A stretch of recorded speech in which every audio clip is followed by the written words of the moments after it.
Ehuriro yo kurinda eby'obuhangwa okurabira omu kuhinga ebibira yatandika n'omushomo gwawe omu Rurembo Fort Portal ogwayetabwamu bakuru b'entebe za Katano, bakuru b'abakozi n'abarikujunaanizibwa aha by'ebibira muri za district nka Kabarore, Ntoroko hamwe na Bundujjo.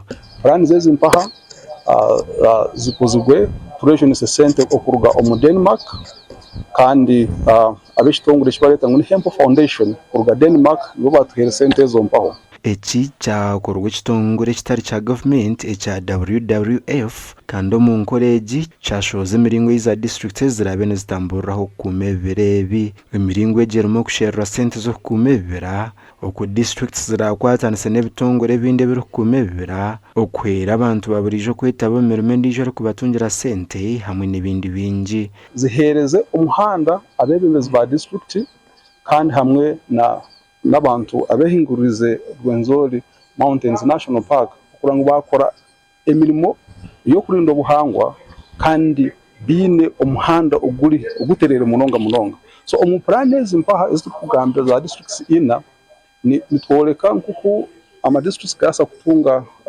esente ezo kuyamba okukora emirimo egyo mpaho eyorekigwe omu plan ezo mpaho.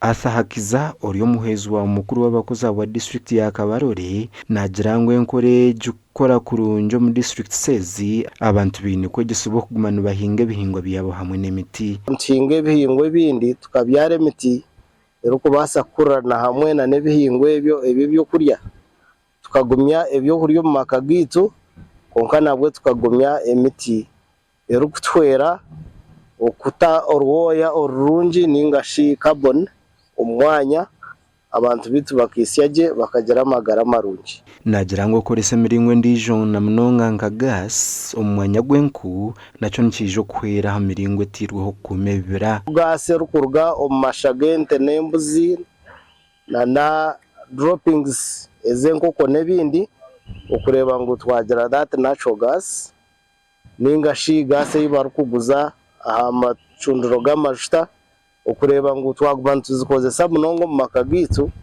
okubaasa kucendeeza aha kutema emiti tukuronda enku n'amakara. It is hindering development, I think, to me, because much of it is eucalyptus and Rwandondo's forest tree planting, the eucalyptus. It is affecting the farmers now. They cannot grow.